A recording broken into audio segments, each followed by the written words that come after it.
sauvé. Dans son amour, il m'a tout pardonné. Voilà pourquoi je me mets à chanter. Je suis heureuse car Jésus m'a sauvé. Michel, j'aime l'homme de Galilée. J'aime l'homme de Galilée. Mon pardon levé, mes péchés effacés. Oui, j'aime l'homme de Galilée. J'aime l'homme de Galilée. Ça va. Oui, j'aime l'homme de Galilée. Son nom c'est Jésus. Mon fardeau enlevé, mes péchés effacés. Oui, j'aime l'homme de Galilée. On peut se tenir debout et puis on va chanter avec le groupe musical. L'homme de Galilée. Oui, j'aime l'homme de Galilée. Personne à la salle. Mes péchés effacés. Oui, j'aime l'homme de Galilée. Je suis heureux car Jésus m'a sauvé. Dans son amour, car il a tout pardonné. Voilà pourquoi je me mets à chanter. Je suis heureuse car Jésus m'a sauvé. Je suis heureuse car Jésus m'a sauvé. Dans son amour, il a tout pardonné. Voilà pourquoi je me mets à chanter. Je suis heureuse car Jésus m'a sauvé.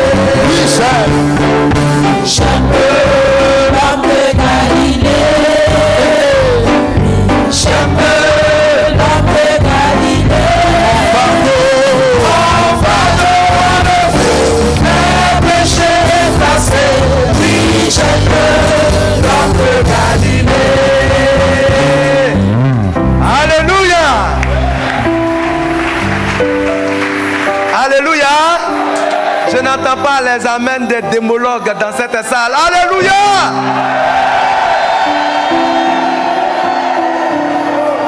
Est-ce qu'on peut donner des amens qui vont toucher les fondements de la ville de Benjaville?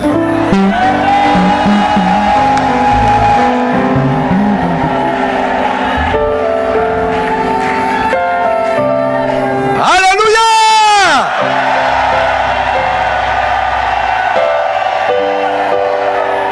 Feu. Non, je n'entends pas feu. Non, je n'entends pas feu. Mes oreilles n'entendent pas. Les démons qui savoir que tous les esprits qui se sont associés pour créer Benjaville ce matin seront réveillés. Feu. Non, non, c'est pas fort. Feu. Je suis heureux car Jésus m'a sauvé. Dans son amour, il m'a tout pardonné. Voilà pourquoi je me mets à chanter. Je suis heureux car Jésus m'a sauvé. Tout le monde, je suis heureux. Je suis heureux car Jésus m'a sauvé. Je vais entendre les gens chanter dans cette salle. Tout pardonné. Voilà pourquoi je me mets à chanter. Je suis heureux car Jésus m'a sauvé. Je suis heureux car Jésus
Alléluia.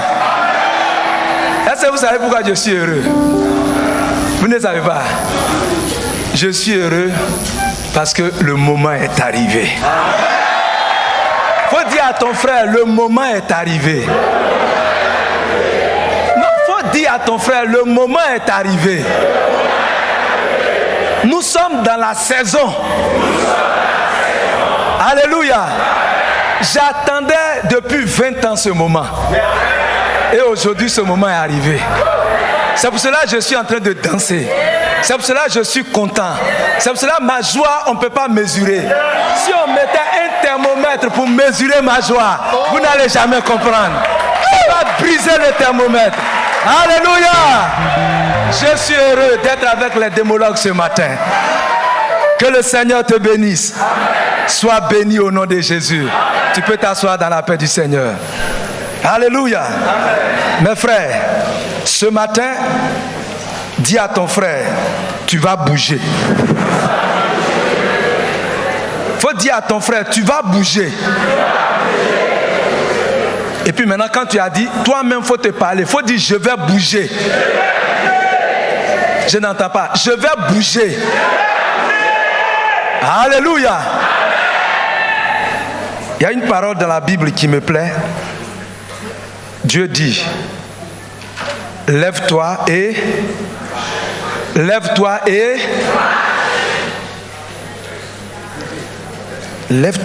marche. Pourtant, c'est lui qui est en train de faire marcher. C'est pas ça? Il pouvait attraper sa main pour lui dire marche. Mais il dit à l'individu, lève-toi et ça veut dire que dans tout miracle, il y a l'action de l'individu.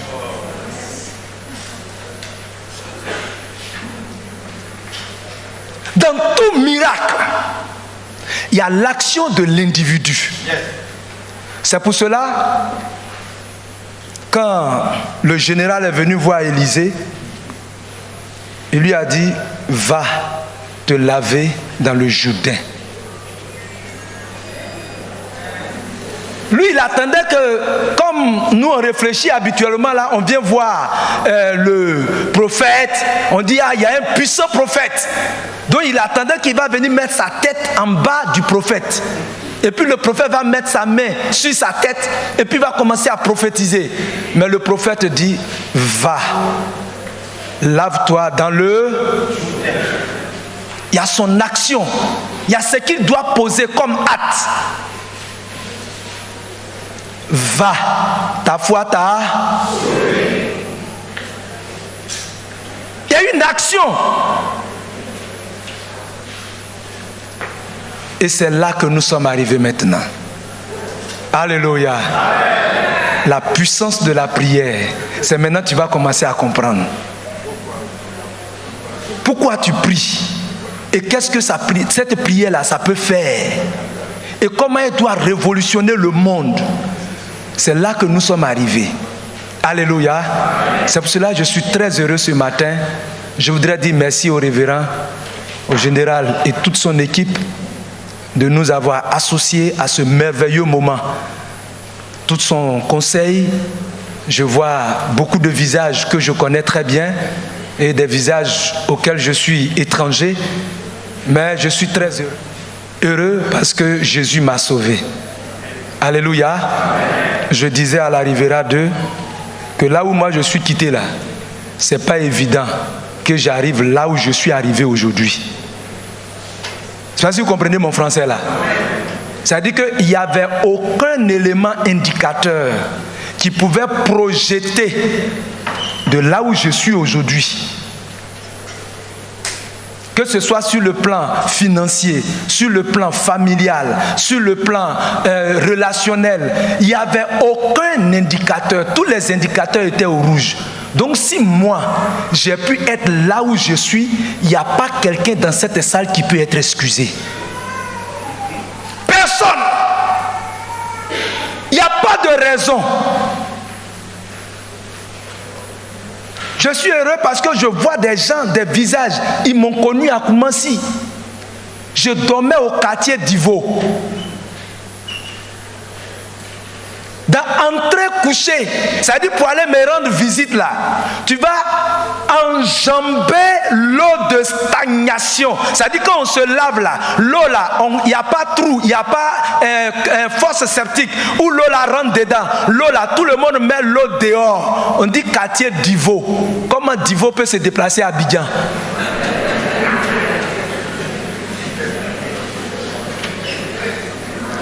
Le WC est à l'entrée de la cour. Donc le WC est en haut, les douches sont en bas.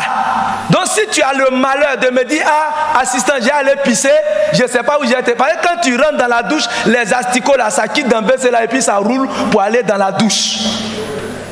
C'est là-bas que je vivais. Si Dieu a pu m'enlever, me nettoyer, et puis me permettre de prendre le micro devant toi, c'est qu'il est capable de faire tout sur la terre.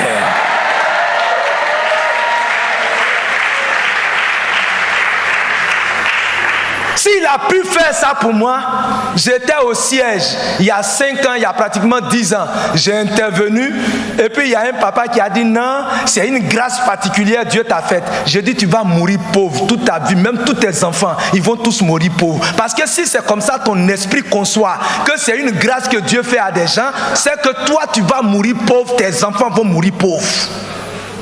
Parce que la grâce, elle est versée pour tout le monde. Celui qui rentre dedans, il conçoit la puissance de Dieu. Tu ne peux pas exister. Dieu n'a pas fait de privilège. Il ne choisit pas quelqu'un comme ça. Non, la grâce est pour tout le monde. Si Dieu a fait pour moi, c'est qu'il est capable de le faire pour toi. C'est ça qui fait le nom de Dieu. C'est ça qui fait la puissance de Dieu. Et c'est ça qui fait la souveraineté de Dieu.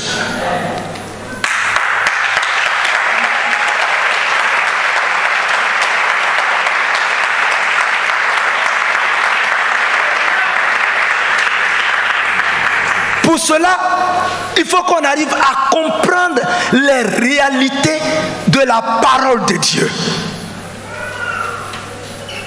Ce que je vous dis là, si je suis en train de mentir, il y a les gens de Koumassi, ils sont là, vous pouvez leur demander. Si je mens, ils vont vous dire, il ment. Ils sont nombreux dans la salle, je les vois, je vois beaucoup de visages. C'est pour cela que je suis content de parler. Parce qu'il y a des preuves.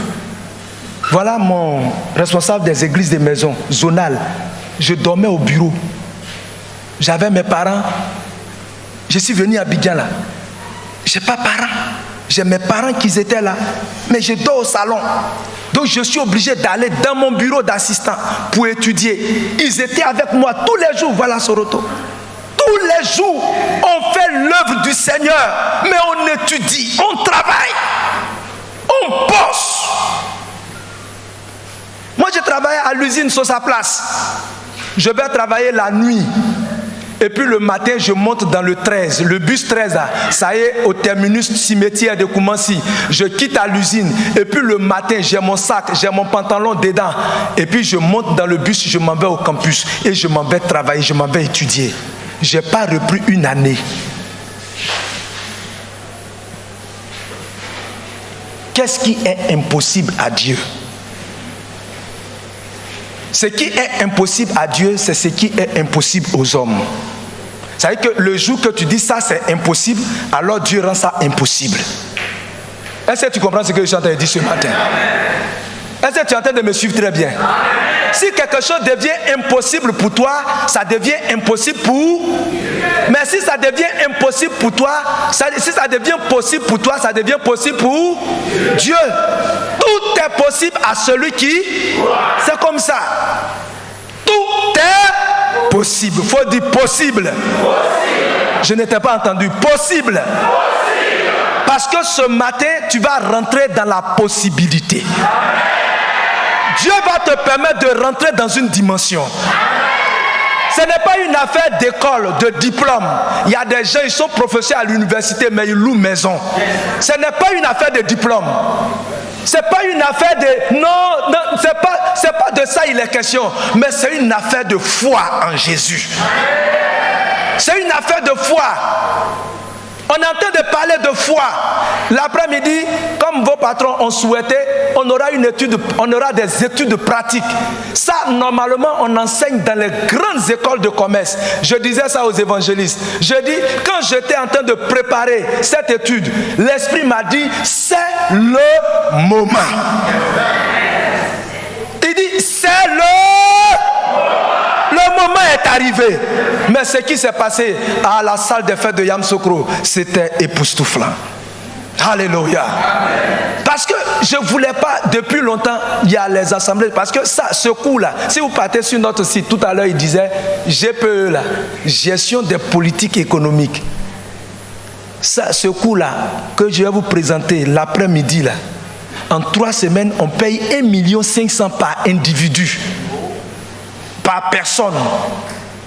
Puis comme les chrétiens Œuvre Mission, c'est des fainéants, des paresseux. Donc pourquoi je vais me perdre, préparer un coup pareil pour venir leur donner? La Bible dit, quand je parle, les gens trouvent que je parle mal. Mais Jésus lui-même parlait mal plus que moi. Aïe, quand c'est moi là, ils sont là, on dit il nous a parlé mal. Mais c'est parce que vous ne lisez pas la Bible. La Bible dit on ne donnerait pas les choses saines aux... C'est moi qui ai dit ça? C'est moi qui ai dit ça? C'est Jésus, lui qui est Dieu là. C'est lui qui a pris la parole et puis il a dit ça. Il dit ce qui est sain, ce qui fait grandir, ce qui fait développer les gens, on ne donne pas ça aux... Pourtant il parlait à des hommes, il parlait aux pharisiens.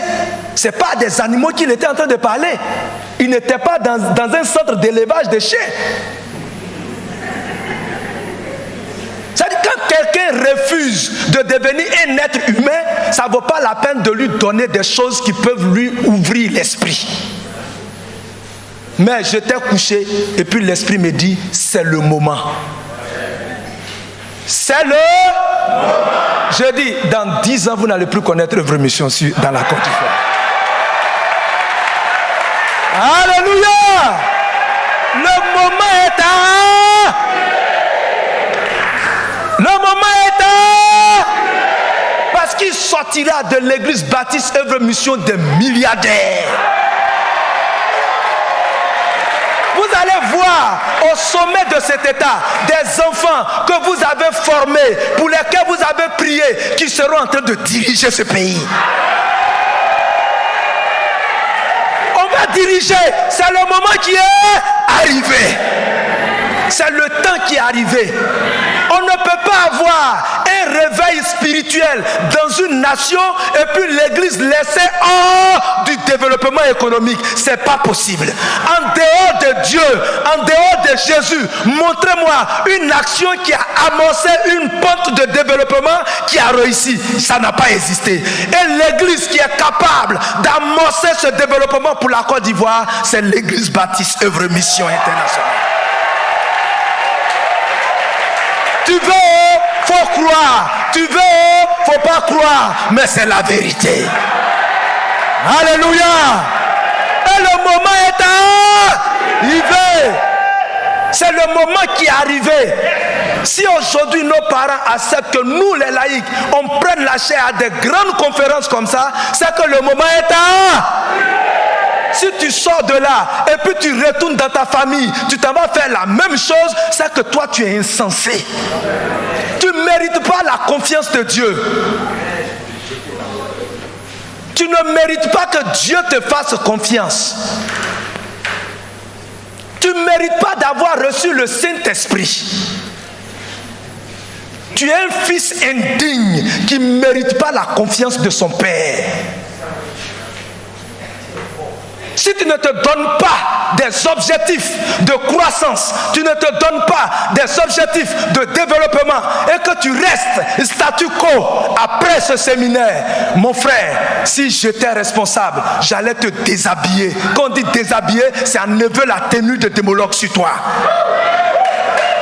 Tu ne mérites pas de porter ça.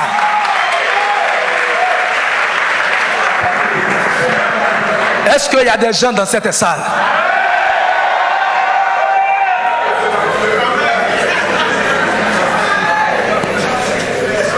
Le moment est arrivé. Mes frères, qu'il te plaise ou pas, je le dis, y a une façon de parler aux gens. Il y a une façon de parler aux gens.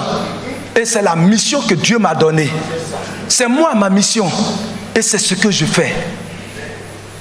Donc, même si tu es DG, tu es quoi? Moi, ton poste là, ça ne me dit absolument rien. Parce que tant que tu n'es pas capable d'enlever l'argent pour glorifier Dieu, c'est que ton DG là, ça ne vaut rien. Ça n'a pas de valeur. Le jour qu'on va avoir que ton DG a de valeur là, c'est que tu es capable de bâtir des temples comme ça. Tu bâtis toi seul et puis tu te lèves, tu construis. Personne ne fait cotisation. Le jour là, tu es DG. On va te respecter à l'église. Sinon le reste là, ça c'est du bavardage.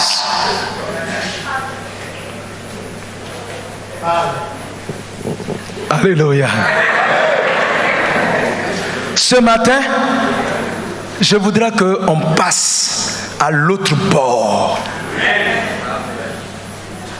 Qu'on rompe avec nos habitudes, nos paradigmes, nos mauvaises manières de comprendre. Je disais à mes amis évangélistes, les gens ils sont assis dans l'église et puis on dit non, à Œuvre Mission, on ne nous enseigne pas bien. Tu es un faux chrétien. Tu es un païen. Parce que moi-même ici en train de te parler là, c'est à Œuvre Mission que j'ai grandi. Moi je n'ai jamais mis pied dans autre. Ça veut dire qu'à part où je me suis converti au SEMA là, depuis je suis venu à Œuvre Mission en 92 à Yamsokro, je n'ai jamais mis pied encore dans une autre communauté à part Œuvre Mission. Et puis où moi j'ai trouvé ça? C'est pas enseignement que j'ai reçu là. Si toi tu n'évolues pas là, c'est que tu es un vaurien. Parce que tout se trouve dans la Bible. C'est aujourd'hui que vous allez vous rendre compte de tout ça. On n'a pas besoin de se promener comme papillon dans les églises. Tu es instable. Tu n'es pas stable.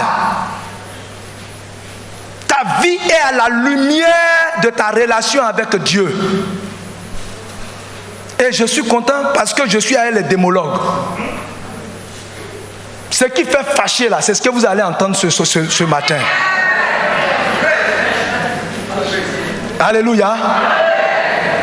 Je disais dans une église, je crois que c'était aux assemblées de Dieu. Vous savez mes frères, la manifestation de Dieu, écoutez très bien, notez ça, ceux qui sont en train d'écrire, c'est moi qui ai dit ça. La manifestation de Dieu dans une communauté, dans une église, dans un programme, ne signifie pas que Dieu est en vous. Ça signifie simplement que Dieu est avec vous. Notez ça très bien.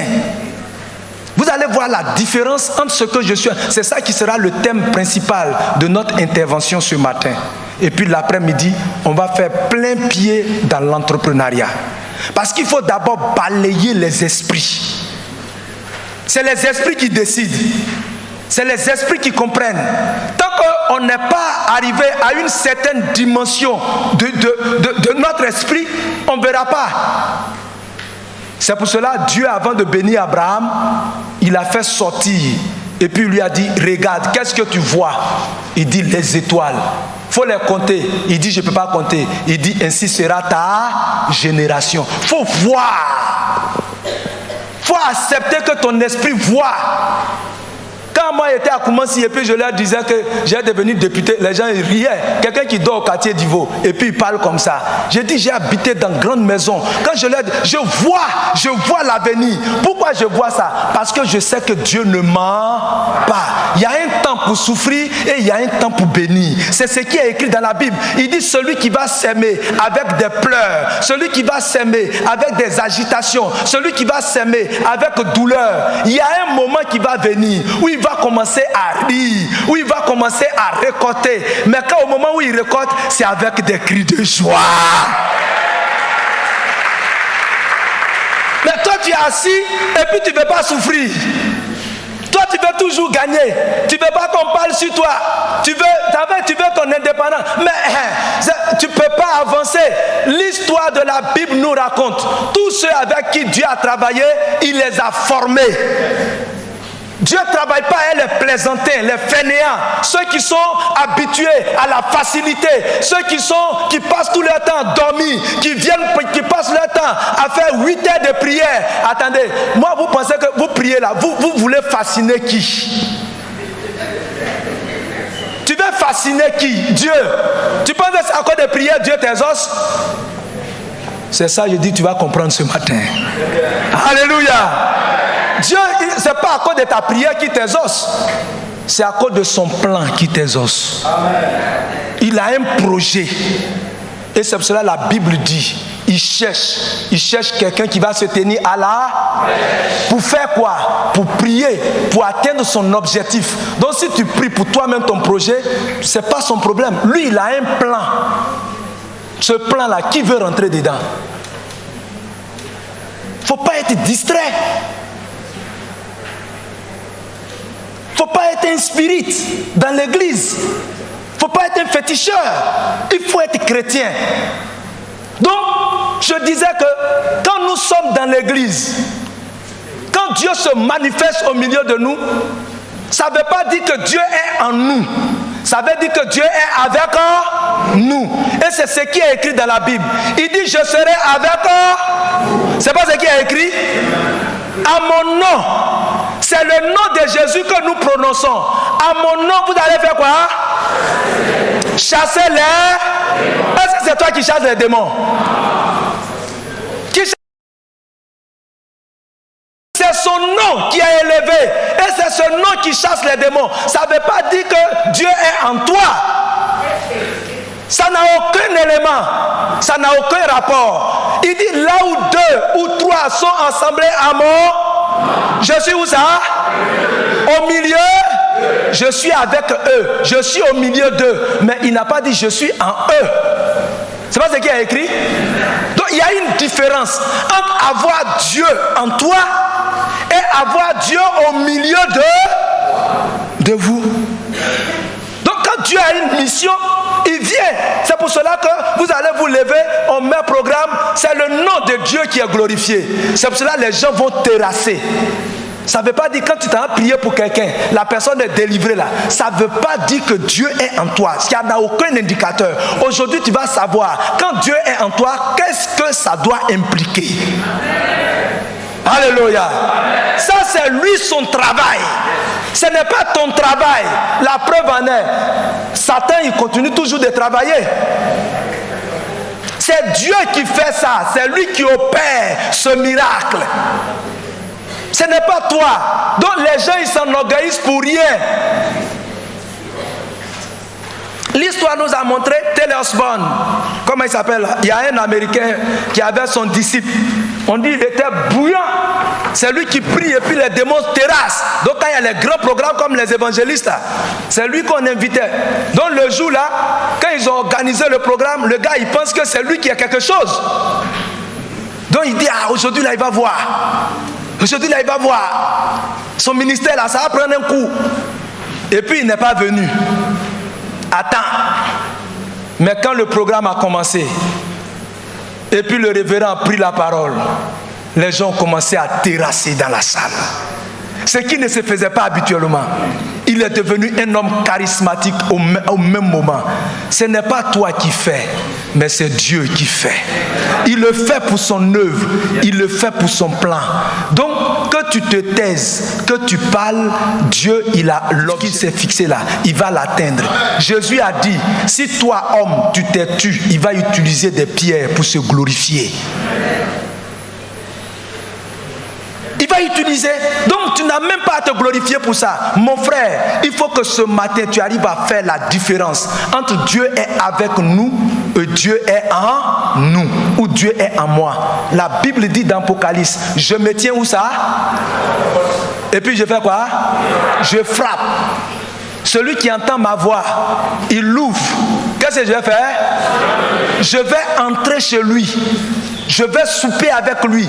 Je fais maintenant corps. En ce moment, Dieu n'est plus avec. Il peut être avec, mais il est maintenant en toi. Et quelle est la preuve que Dieu est en toi? Qu'est-ce qui prouve que Dieu est en toi? Parce que parler en langue, comme je dis tout le temps dans les églises, parler en langue n'est pas la preuve que Dieu est en toi. Parce que même les féticheurs parlent en langue. Vous n'avez jamais vu ça? Même le marabout parle en langue. Même les démons parlent de nouvelles langues. Donc ce n'est pas une preuve.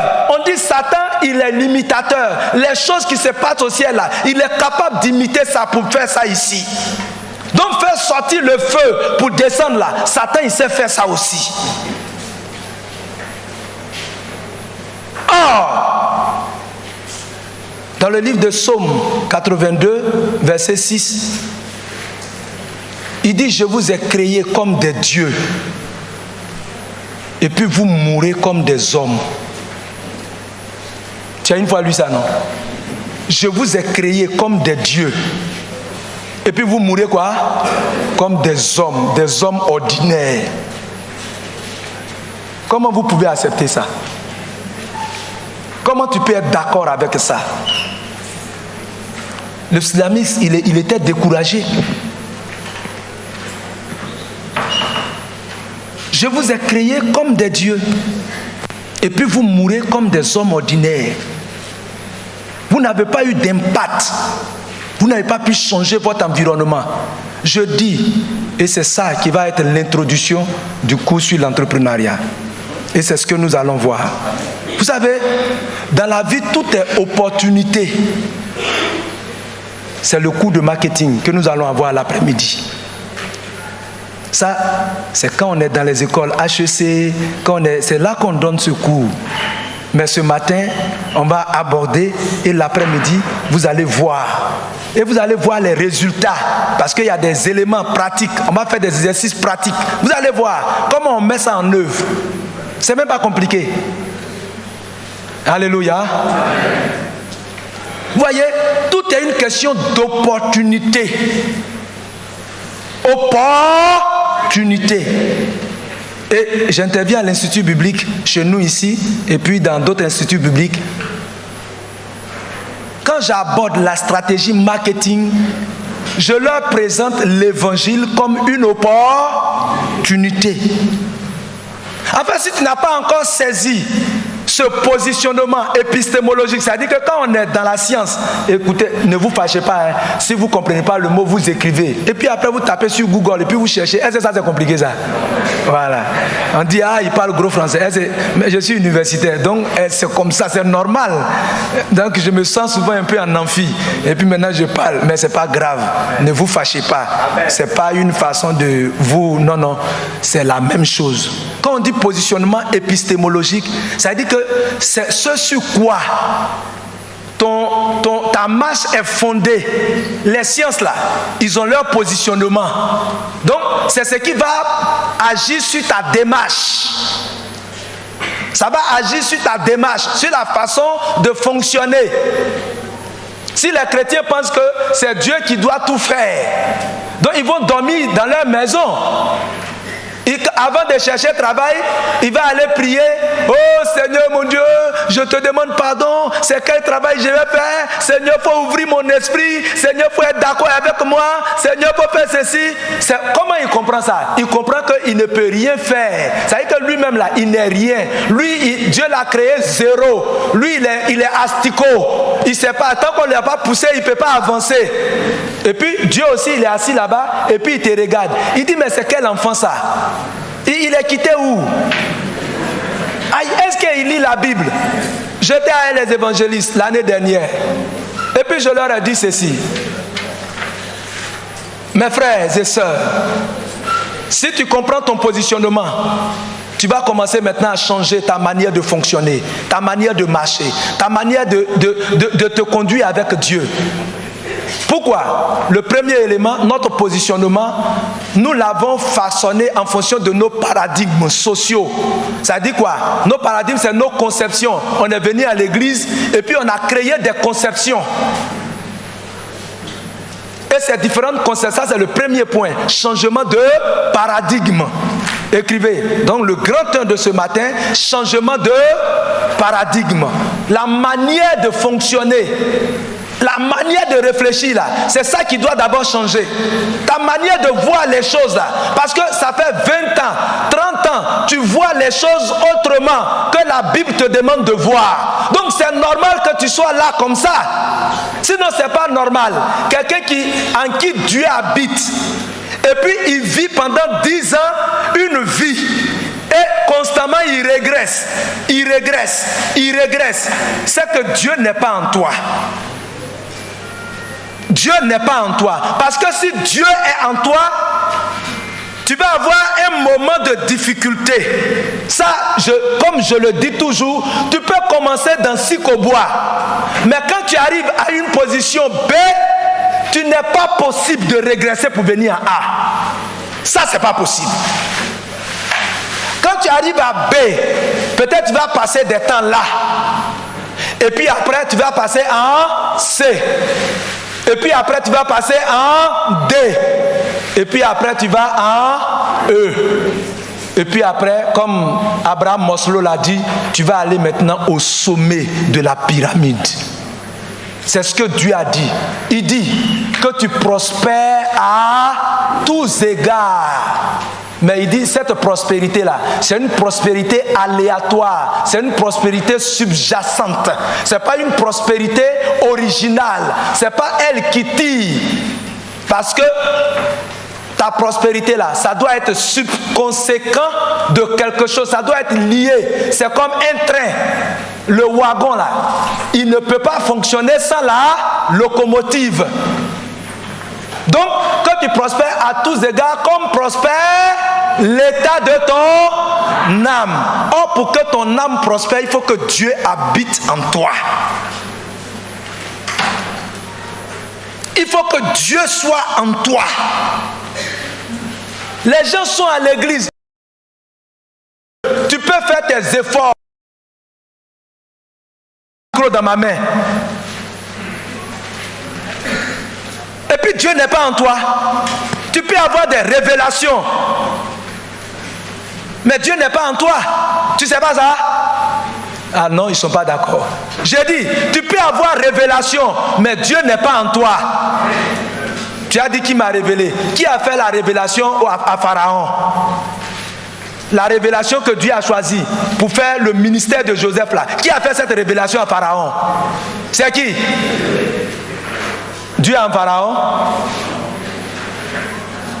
Quand Dieu veut faire son ministère là, Dieu veut instruire quelqu'un. Tu peux être dans l'église là et puis il va t'utiliser, tu vas avoir la révélation. Et puis tu vas venir, tu vas donner. C'est exact. Mais ça ne veut pas dire que Dieu est en toi. Tu es en train de faire le service de Dieu. Tu veux prier, fais tout. Il faut maintenant ce matin, quand tu vas sortir de ce lieu, il faut chercher Dieu en toi. Et vous allez comprendre quels sont les signes. Quand on dit Dieu est dans quelqu'un là, tu vas voir ce matin. Parce que tu vas voir Dieu, tu vas comprendre ce que c'est que Dieu. Qu'est-ce que Dieu veut de nous? Quel est le positionnement que Dieu a eu avec nous, à travers nous, en créant l'homme? Alléluia. Amen. Donc comprenez bien, même Nebuchadnezzar, il a eu vision. Et c'est Daniel qui a interprété. C'est pas parce que tu as eu vision que tu vas penser que Dieu est en toi. Tu vas comprendre tout à l'heure. Si Dieu est en toi là, on doit voir les preuves. On doit voir les preuves. C'est ça. En gestion de projet, on dit qu'il y a des indicateurs tangibles, mesurables. On doit pouvoir mesurer. Les gens qui sont autour de toi doivent voir ça. C'est pour cela que je dis, Jésus, l'évangile est une opportunité. Il dit, je vous ai pris du milieu d'eux et je vous ai... Parce que ceux au milieu desquels vous êtes, ça dit que chacun de nous, quand on regarde ici, chacun est sorti d'une famille. Il y a des musulmans, il y a des animistes, il y a des baoulés, il y a des bêtés, il y a des sorciers, il y a tout ça là. Dans toutes ces familles qui étaient attachées à des traditions, qui étaient vouées à une destruction, Dieu fait le choix d'un individu. Il faut dire opportunité. Il fait le choix comme il a choisi Abraham. C'est comme ça, Dieu te choisit. Et puis il t'envoie dans sa maison. Il ne t'envoie pas pour venir faire autre chose. Il ne t'envoie même pas pour venir l'adorer. Toi, tu es qui? Et puis Dieu va attendre ton adoration. Ça, c'est du blasphème. Ça veut dire que c'est des hallucinations. La Bible dit, ils sont des milliards d'anges dans le ciel qui adorent Dieu. Les 24 vieillards, chaque jour, ils sont là. Et puis ils se prosternent. Et ils parlent à Dieu, ils adorent Dieu. C'est une adoration qui est suffisante pour Dieu. Il ne t'a pas créé pour ça. Il t'a créé pour une mission bien précise. T'arracher dans ta famille et puis venir te préparer. Après te renvoyer vers eux. La personne qu'on ne considérait pas dans cette famille et devient l'héros de la famille. Toute la famille ne pourra que jurer par toi. Voilà ce qui est écrit dans la Bible. Je t'ai choisi du milieu d'eux. Je viens te préparer. Et qu'est-ce que je fais? Je t'envoie vers eux. C'est pour cela, c'est illusoire. Quand tu es habillé ici, tu penses que la bénédiction, c'est quand tu vas aux États-Unis. Toi, tu es cinglé. Il n'y a rien dans ta tête. Parce que tes parents, vers lesquels Dieu t'a choisi là, ils sont au village là-bas. Ce n'est pas aux États-Unis. S'ils voulaient t'envoyer aux États-Unis, tu allais naître là-bas. Vous voyez comment les chrétiens sont déformés dans leur esprit, dans leur compréhension. Des paradigmes informels se sont installés dans l'esprit des gens. Nous n'avons pas deux missions. On a une seule mission. La mission, c'est de gagner des âmes pour le Seigneur. On n'est pas venu à l'église pour chercher de l'argent. L'argent là, c'est un facteur qui est versé. Je vous dis, mes frères, on n'a pas besoin de faire des efforts pour avoir de l'argent. Quand Dieu est en toi. Il dit que même quand tu es couché, c'est écrit dans le livre de Proverbes. Moi, je donne l'argent à mon enfant quand il est couché. On n'a pas besoin de faire des efforts. Si tu fais des efforts pour chercher l'argent, c'est que tu es un païen. Dieu n'est pas en toi. Les païens, ils cherchent l'argent, ils font des efforts. Et quand ils font ces efforts, c'est récompensé. Dieu a tout donné aux chrétiens, mais notre manière de penser, notre manière de réfléchir, comment quelqu'un peut être à l'église, il peut être baptisé, confirmé pendant 10 ans, et puis il y a un esprit de famille qui le tient encore. Toi, tu n'es pas chrétien, tu n'as jamais été chrétien, et tu ne seras jamais chrétien. Je suis avec les démologues ce matin, il faut dire Amen. C'est eux qui perdent leur temps dans ces genres de paradigmes, dans ces genres de fonctionnement. La Bible est claire. Il n'y a pas deux Bibles qu'on étudie sur la terre ici. Il y a une seule Bible. Et Jésus a ouvert sa bouche. Celui que moi j'ai affranchi, il sera quoi? Pourquoi Jésus, il ne comprend pas français? Pourquoi il dit réellement? Et puis il ne dit même pas libre. Il dit dans sa liberté qu'il va avoir là, il n'y a rien qui va venir s'opposer. Ce n'est pas malédiction de ses parents qui va avoir influence sur lui. Si tu es assis dans l'église, tu n'évolues pas, c'est parce qu'il y a un problème. Tu es un fainéant. C'est ce que nous allons voir ce soir. Il faut dire Amen. Aucun démon ne peut agir sur ta vie. Il faut dire Amen. Il n'y a aucun sorcier qui peut atteindre ta vie.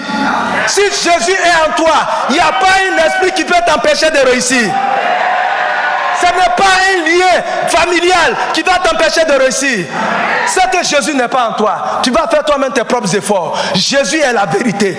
Personne ne peut tronquer la parole de Dieu. La Bible dit, si sur la terre ici, il y a quelqu'un qui tronque la parole de Dieu, appelez-le anathème. Jetez-le dans la fosse. Comment les chrétiens eux-mêmes choisissent, eux-mêmes délibérément, de tronquer la parole de Dieu? Pourquoi nous on va choisir ça? Et on crée des philosophies, des fonctionnements. Si vous savez ce que Dieu regarde en nous, comment Dieu prend, tu as une opportunité.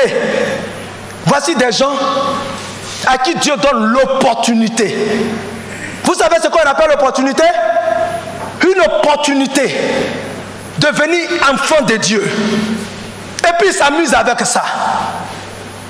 Et ils sont remplis dans l'église comme ça, ils sont dans l'association d'œuvre mission. Moi j'appelle ça des associations. Ils font partie de l'association d'œuvre mission. Ils ne sont pas encore chrétiens. Ils n'ont pas encore fait l'expérience avec Dieu. Ils ne vivent pas avec Dieu.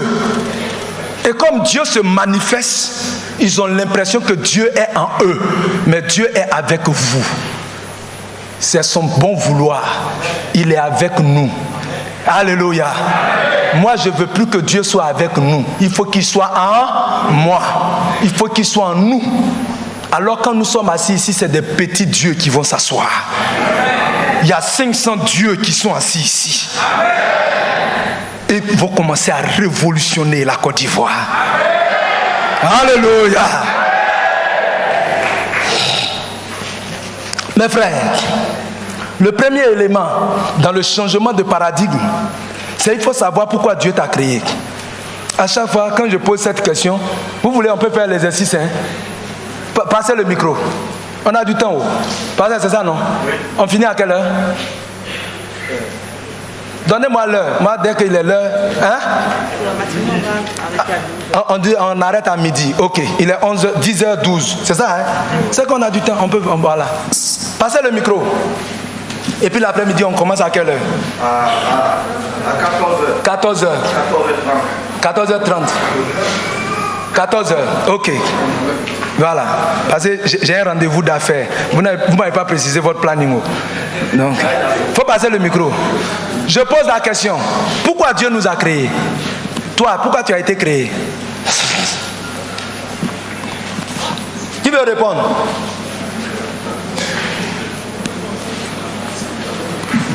Que Dieu nous bénisse. Amen. Je pense pour ma part que Dieu m'a créé pour accomplir sa mission sur terre. Oui. Quelle mission? Ça, c'est gros français. Il faut dire les choses claires, on n'a qu'à toucher, mesurables. D'accord. Donc, en termes clairs, je pense que Dieu m'a créé pour qu'il puisse m'utiliser pour faire ce qu'il aurait voulu faire lui-même sur cette terre. Ça, c'est gros français. Il faut dire clair. Est-ce que vous avez compris ce qu'il a dit là? Bon, il faut donner le micro à quelqu'un d'autre. Voilà, oui, il a dit, hein, c'est très intéressant. Oui, il faut t'asseoir, mon frère. Oui, il y a quelqu'un devant ici. Voilà. Il dit Dieu l'a créé pour venir accomplir la mission. Et puis en clair, ce que Dieu lui-même veut faire là, c'est ça, c'est pour ça il a fait. C'est ça, hein, mon frère? Très bien. Oui? Alléluia. Amen. Moi, Dieu m'a créé pour un but objectif. Pourquoi? Pour prendre un objectif. Pour atteindre un objectif. C'est ça. Mais quel objectif? L'objectif, pour aller évangéliser mes frères qui sont encore dans le monde. Ok. Quand en évangélisant, j'arrive même pas à nous comprendre. Pourquoi on vient pour les évangéliser? Quand une fois ça le village, moi je suis un peuple lagunaire. Bon, prenez-lui mon micro. Après, on va venir sur toi. Acclamez le Seigneur pour mon frère. Voilà. Oui, quelqu'un ici? Faut pas te fâcher, hein? Voilà, après on va te donner le micro. Alléluia. Amen. Comme Dieu, avant de créer l'homme, oui, il dit faisons l'homme à notre image. Très bien. Donc Dieu m'a créé, premièrement, oui, à son image, oui, pour continuer ce que lui il a commencé. Bon, ça on peut faire un banc pour lui. Voilà, continuer. Oui. Ça c'est un mot très intéressant. Quoi? Continuer quoi? Maintenant, quand il m'a créé, oui, oui, il m'a mis dans le jardin. Oui, oui. C'est pour cultiver. Oui. C'est-à-dire travailler. C'est ça. Et maintenant, quand il m'a appelé de ma famille pour être chrétien, c'est pour aller maintenant sauver mes parents, pour les envoyer à la lumière, pour qu'ils aient la vie éternelle. Amen. Mais sur cette terre, je dois travailler pour changer les conditions de vie de ma famille, rendre ma famille heureuse, lui permettre de vivre le bonheur parfait. Ok. Merci. Que le Seigneur nous bénisse. Voilà. Et il est rentré dans mon développement. Mais il faut dire exactement Dieu nous a créé. En fait, si on ne comprend pas, on va faire de fausses adorations. Vous comprenez, non? Vous devez comprendre le sens de votre adoration. On peut parler? Oui, vous avez le micro. Bon, c'est un peu dans le même sens. Hein. Ok. Dieu n'a pas créé les anges à son image. Il n'a pas créé les animaux à son image. Oui. Il a créé l'homme à son image. Très bien. D'où l'importance de l'homme sur cette terre. Ouais. Et comme il a dit tu travailles et tu vas cultiver, tu vas gérer. C'est-à-dire ces deux mots-là montrent le travail que Dieu nous a confié sur la terre. Son œuvre sur la terre. Comment nous devons continuer l'œuvre qu'il a commencée. Il s'est investi en nous pour continuer à ce travail sur la terre. Okay. C'est pourquoi on peut créer des emplois, c'est pourquoi on peut réfléchir, c'est pourquoi on peut créer, développer beaucoup de... Merci. Merci beaucoup. Alléluia. Il y a quelqu'un qui veut dire oui, mon frère, il faut prendre le micro. Ce matin-là, il faut qu'on comprenne bien. Oui, mon frère. Dieu m'a créé pour le représenter sur la terre ici. Pour le représenter. Et gouverner. Et gouverner. Oui. Ouais, les mots sont forts. Ça vient comme ça. Pour le représenter et pour gouverner. Très bien. On peut s'arrêter là, hein? Il y a une maman, de toutes ces voix-là, il n'y a pas voix de femme dedans, c'est pas bon. Il faut donner le micro là-bas.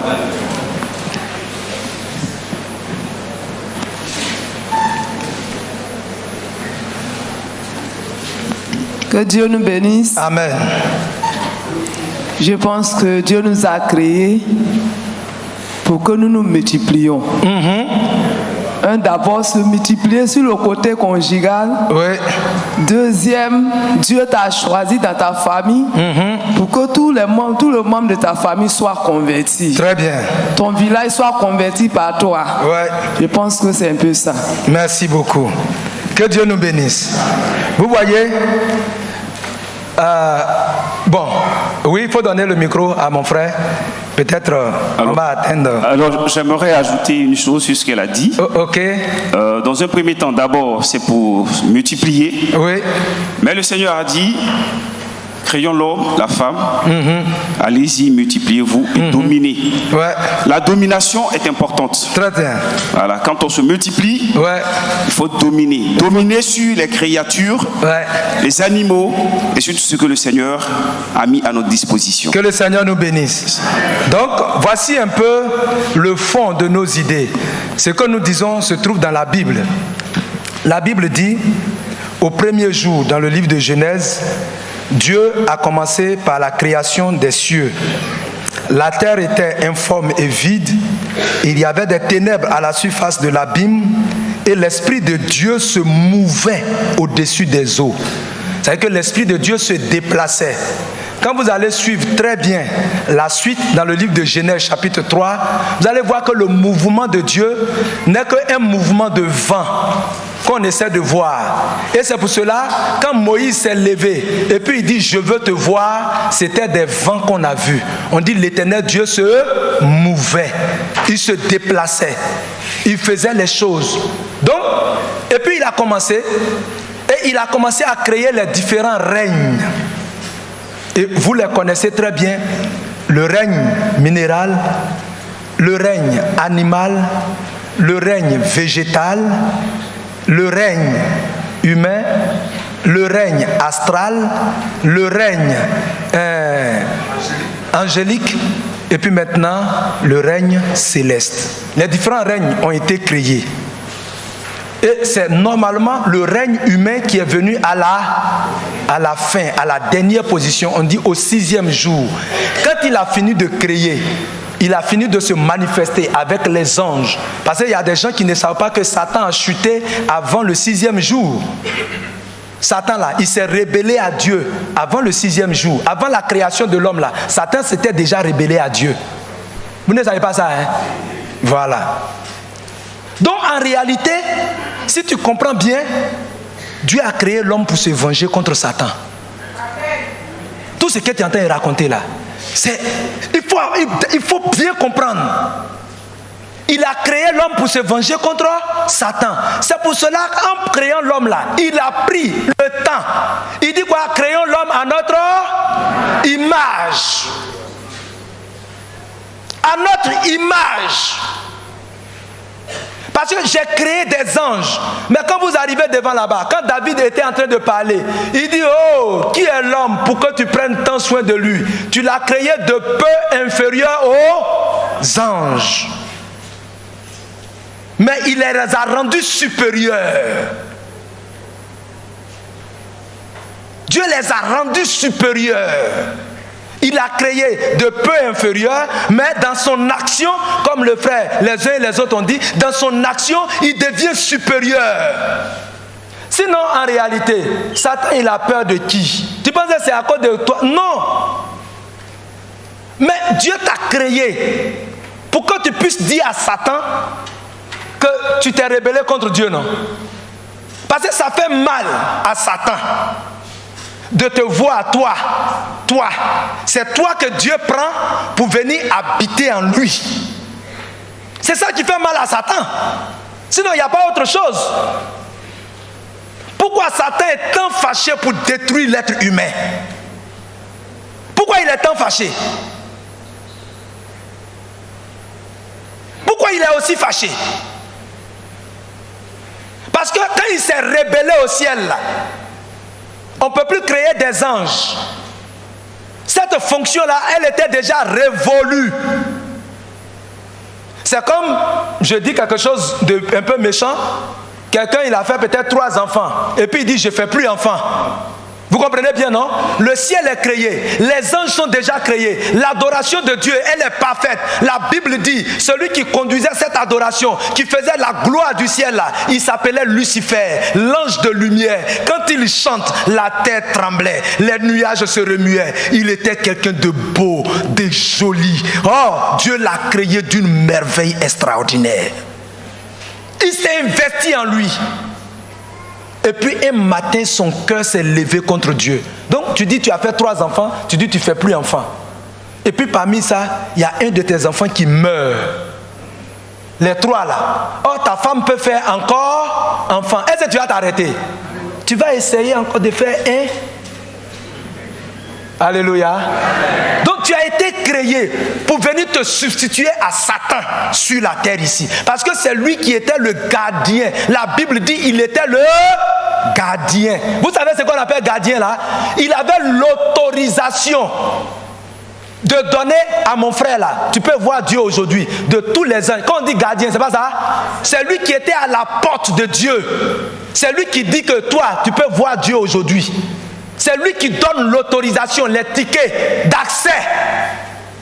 Satan, que vous vous amusez avec lui là. Alléluia. C'est lui qui avait l'accès, la carte d'accès matérielle pour voir Dieu. La Bible dit qu'il était le gardien. Allez-y, lire dans Ésaïe, on le décrit parfaitement. Parfaitement, ce qu'était Satan. Et cet enfant chéri là, il a désobéi à Dieu. Il s'est opposé à Dieu. Dieu dit, il s'est assis. Et puis il a regardé.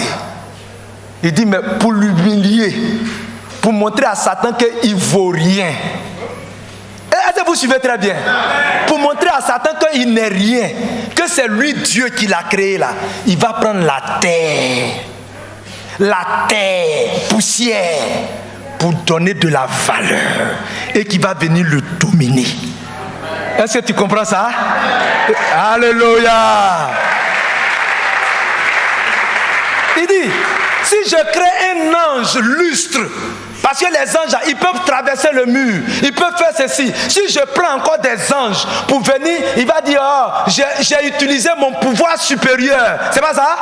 Mais je vais utiliser le pouvoir inférieur. Tu l'as créé de peu inférieur aux anges. Et puis tu l'as placé au-dessus de Satan pour le gouverner. Est-ce que Satan va te laisser? C'est pour cela qu'il y a guerre entre le ciel et la terre et à la mer. Car le diable est descendu vers vous, animé d'une grande colère, une de jalousie. Je vous dis, dans toute une famille, quand il y a un qui veut toujours réussir, ce n'est pas les hommes qui sont dehors qui s'attaquent à lui. C'est ses propres frères. C'est parce que Satan est notre frère qui nous attaque. Alléluia. Qui a vendu Joseph? Ce n'est pas ses propres frères. Il nous a créé de peu inférieur pour montrer à Satan que je prends la poussière de la terre. C'est là que je prends et puis je vais créer l'homme. Et c'est cet homme-là, c'est à lui que j'ai confié la terre. Parce que tu n'as plus un endroit où aller. C'est sur la terre là-bas tu vas vivre. Parce que la Bible dit Dieu l'a chassé au ciel. Et il a précipité Satan sur la terre. Donc Satan allait venir gouverner la terre.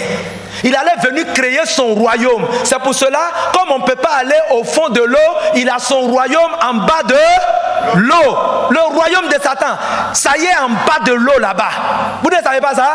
La sirène des eaux. Mais la terre là, Dieu nous a donné ça. Ça veut dire que si nous avions donné le pouvoir d'aller en bas de l'eau, on allait partir là-bas pour les chasser encore. Est-ce que tu comprends ça? Donc Dieu t'a créé pour venir te venger de Satan. Est-ce que quelqu'un comprend ça dans cette salle? Quelqu'un est prêt pour venger Dieu? Mais comment ça se fait? C'est clair. C'est pour cela qu'il a dit, je te mets ici, voilà. Tu vas dominer. Tu vas cultiver. Tu vas assujettir. Et Satan n'est pas allé loin. Comme je disais, les paradigmes. Le premier élément, c'est de savoir pourquoi Dieu t'a créé. Il faut que tu sois conscient de ça. Et c'est clair dans la Bible. La Bible dit, quand Dieu a créé l'homme, il lui a donné le pouvoir de dominer, de faire ceci, de faire cela. Quand vous allez voir les bénédictions qui sont dedans, quand Abraham bénissait Isaac, c'est la même chose. C'est la domination qu'il a donnée. Quand Isaac bénissait Jacob, c'est la même chose. Quand Jacob bénissait Joseph, c'est la même chose. Ça veut dire que tout est domination. Domination, domination, domination, domination. C'est ça qui est dedans. La Bible n'a pas encore changé. Le contenu n'a pas changé. Et Satan est venu, il a fait croire aux chrétiens que le monde là, c'est pas pour eux. Et je disais tout dernièrement, je crois que c'était dans une église, je dis, quand vous étudiez la Bible est dichotomique. Ça dit que quand vous faites, allez-y, revenez. Pour chaque sujet, il y a une thèse et une antithèse. Regardez bien, c'est une démarche méthodologique qui est dialectique. Claire. Alléluia. Ça veut dire quoi? Il vous dit, voici la thèse. Et pour chaque élément, il y a antithèse. Parce que Jésus est venu, il dit, cherchez premièrement le royaume des cieux. Donc, quand nous, on va comprendre, on ne comprend même pas ce que c'est que le royaume des cieux. Notre problème, c'est qu'on ne sait même pas ce qu'on appelle le royaume des cieux. On ne sait même pas. Vous allez demander à des chrétiens, mais comme ce n'est pas le but aujourd'hui, on ne comprend pas. Donc, les chrétiens disent non, le ciel, ce n'est pas pour nous. Persécutez-moi sur la terre, persécutez-moi sur la terre. Ce n'est rien, ce n'est rien, ce n'est rien. Ma patrie est dans les cieux. J'irai là-bas, c'est ma nouvelle patrie. Aïe. Toi, tu es venu sur la terre là, c'est pour faire quoi? Tu es venu sur la terre pour qu'on n'a qu'à te persécuter. Hein? Toi, tu es venu sur la terre ici là, on n'a qu'à te persécuter. On n'a qu'à, ce n'est rien. Ce n'est rien. C'est quelque chose. Alléluia. Pourquoi? C'est pas. En fait, quand vous regardez, c'est des choses comme ça qui nous forment. Et on est assis là. Et on croit que la terre appartient aux rosicruciens. La terre appartient aux spirites. Et ça, on a cru fermement à ça. Non, laissez-les. Qui vous a dit que c'est Satan qui doit diriger la terre? Qui vous a dit que président là, ça doit être un rosicrucien? C'est qui vous a dit ça? C'est dans quelle Bible vous avez vu ça? Qui vous a fait croire en cette parole là? Qui vous a dit que ceux qui doivent avoir l'argent sur la terre ici, là, c'est pour les païens? Et ce sont les païens. Qui vous a dit que quand on a l'argent là, on ne peut pas être chrétien? C'est qui vous a dit ça? C'est dans quelle Bible vous avez vu ça? En fait, c'est ça qu'on appelle des paradigmes. Les choses se sont installées. Je dis bien, pour que vous compreniez bien le mot paradigme là. Regardez par exemple, si tout de suite, je dis, on va prier et puis attaquer les démons. Nous qui sommes venus un peu il y a longtemps à Œuvre Mission, avant qu'on attaquait les démons, un groupe musical ne tapait pas. Non, c'est les gens qui se lèvent et puis commencent à prier. C'est pas ça, papa. Mais aujourd'hui, si on dit, on n'a qu'à taper des démons, mais tu n'as pas parlé au groupe musical, il faut commencer. Chasse le démon au nom de Jésus. Mais tout le monde, en fait, ceux qui sont venus après nous, qui n'ont pas vu ce qui s'est passé avant, c'est pas comme ça ils vont croire. Ils vont croire que pour chasser des démons, il faut forcément taper batterie. Et ça va continuer comme ça. Et il y a une génération qui va venir dedans. C'est ça qu'on appelle les paradigmes. C'est-à-dire qu'il n'y a pas de fondement. On ne sait pas qui a envoyé. Si aujourd'hui on demande à Papa Dion, aux révérends qui sont là, personne ne saura qui a envoyé ça dans la mission. Mais ça est là.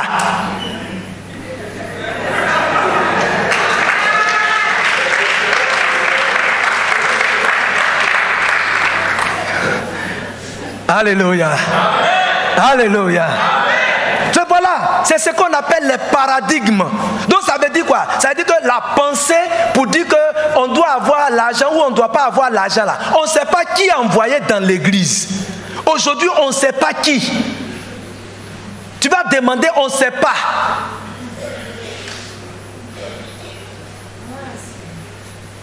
Et on est assis dans l'église. Et ça fait que les chrétiens pensent que pour avoir 1 million, ça veut dire que si chrétien a 100 millions, c'est pas normal. C'est pas normal. Si chrétien a 100 millions, non, c'est pas normal d'avoir beaucoup d'argent. Même ça est dans la Bible. Il dit, je demande pas beaucoup, je demande pas aussi petit. Moi, je veux juste moyen. Qui t'a dit que c'est ce que Dieu a prévu pour toi? Qui t'a dit que c'est ce que Dieu a prévu pour toi? Donc Dieu a prévu beaucoup de choses pour nous, mes frères. Donc il faut changer ta manière de penser. Si tu dois être milliardaire là, c'est pas mauvais. Faut dire c'est pas mauvais. Je t'entends pas. C'est pas mauvais. Et puis tu peux devenir, parce qu'actuellement quand il est en train de parler là, quand tu regardes, tu dis non c'est lui. C'est-à-dire tu penses que c'est pour moi. Non, c'est de toi qu'il est question. L'après-midi là, quand on va passer aux études de cas là, vous allez vous rendre compte. Il y a des gens qui sont devenus milliardaires. C'est pas Dieu m'a fait, je n'ai pas pris des exemples cette fois-ci des Européens pour que des gens dans cette salle disent que non, c'est en France. J'ai même pas pris loin. J'ai pris en Côte d'Ivoire, j'ai pris au Bénin, j'ai pris au Cameroun. Des gens.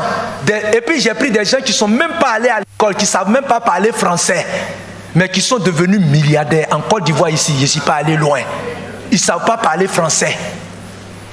Est-ce que l'argent là, il y a une langue dedans? Si tu sais parler au Wobé, tu peux devenir milliardaire. Même Bobo, tu peux devenir milliardaire. Faut dire Amen.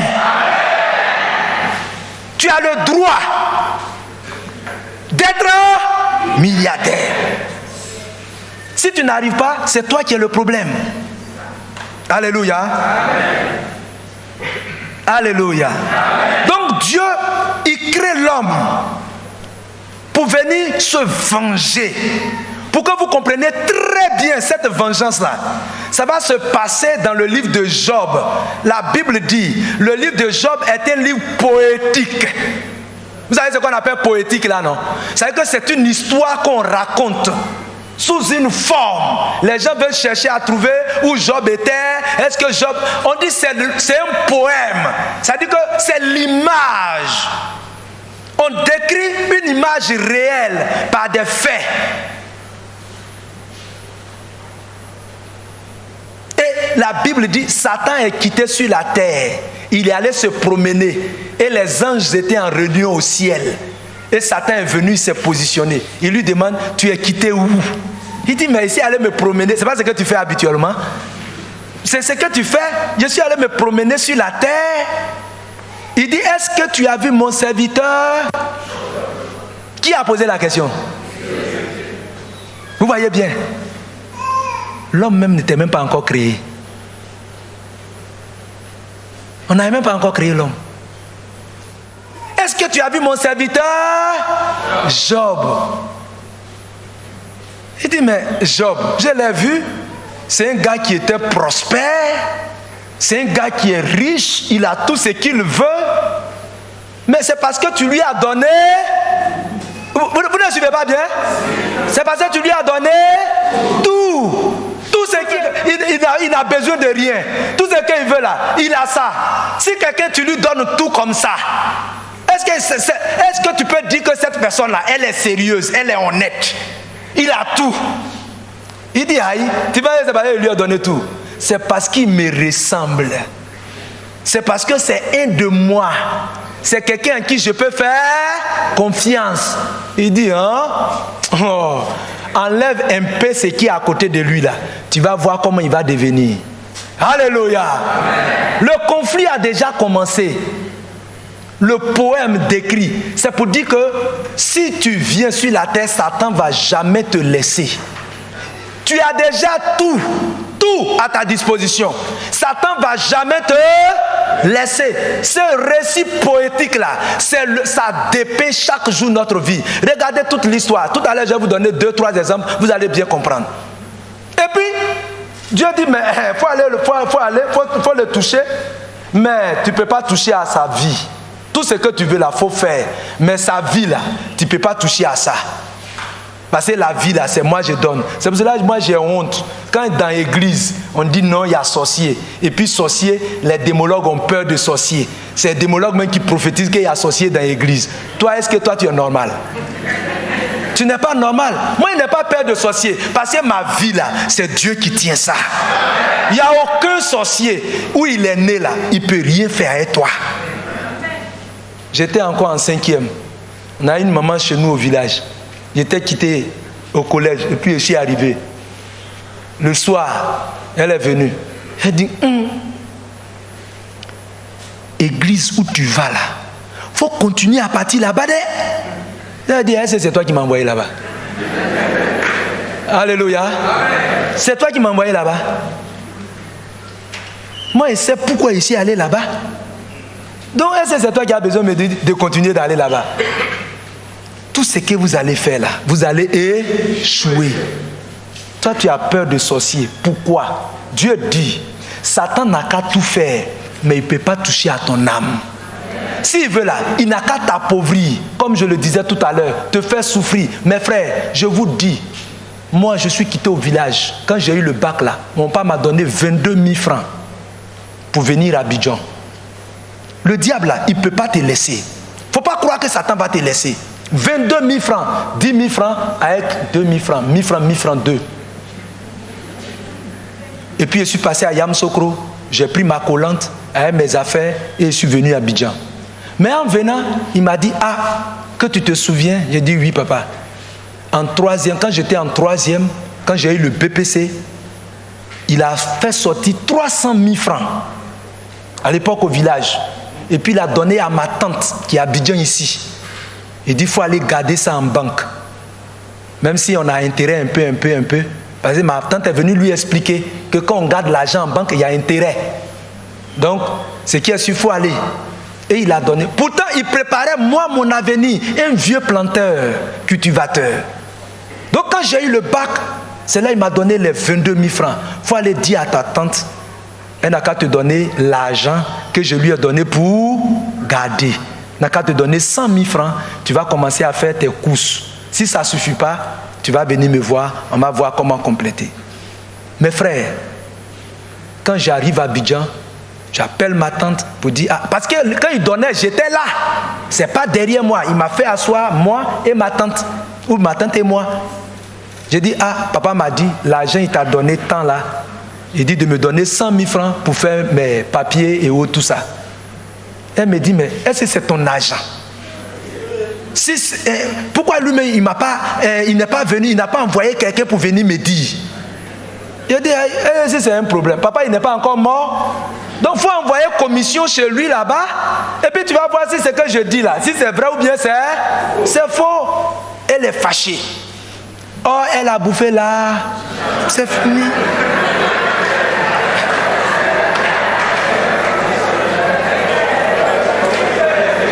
Alléluia.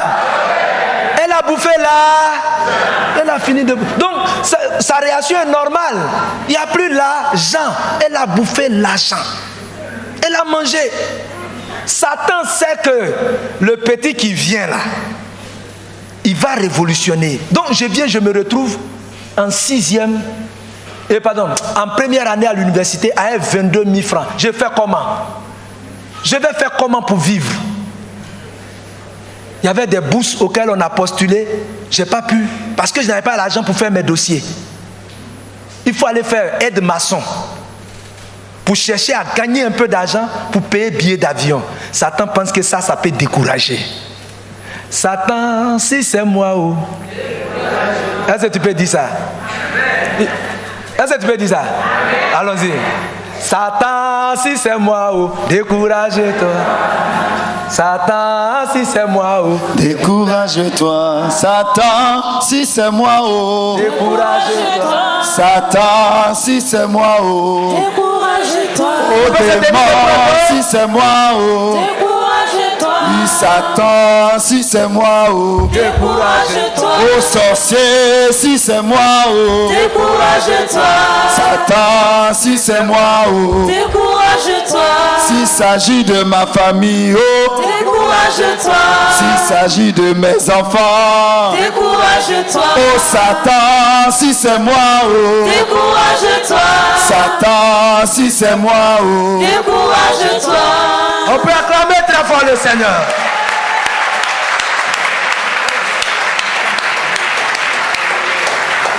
Alléluia.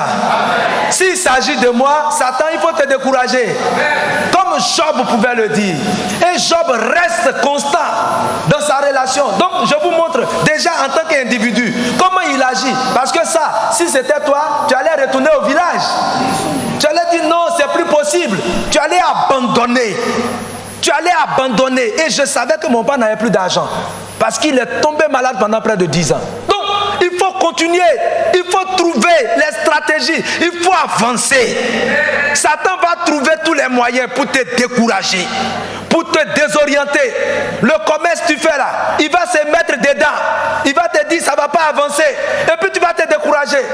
Mais il faut être persévérant. Son objectif là, c'est ce qu'il a fait à Job. C'est l'image. C'est un poème que Dieu prend pour nous montrer l'image de la vie. C'est pour cela que je dis aux chrétiens, si tu crois un instant dans ta vie que tu vas devenir milliardaire, tu vas construire, tu vas vivre dans un immeuble, tu vas vivre dans une maison et que tu as peur de souffrir, mon frère, il faut aller en même temps.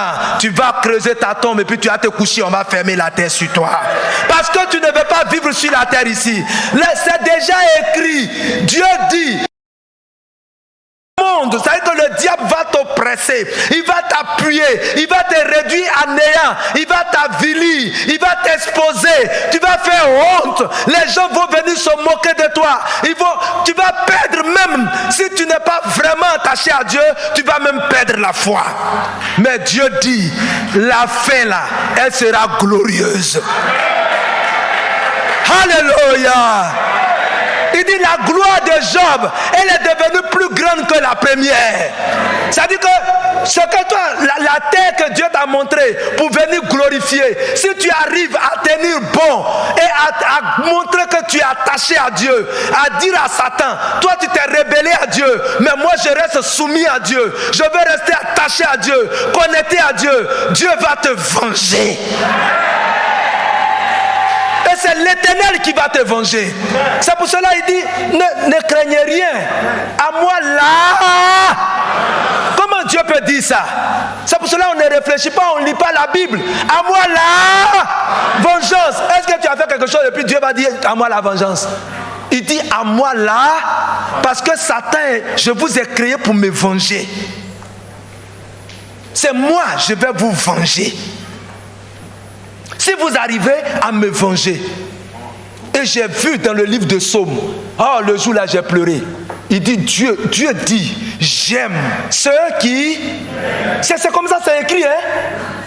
C'est une phrase. J'aime ceux qui m'aiment. J'ai pleuré. Aïe, comment il peut dire ça? J'aime ceux qui m'aiment.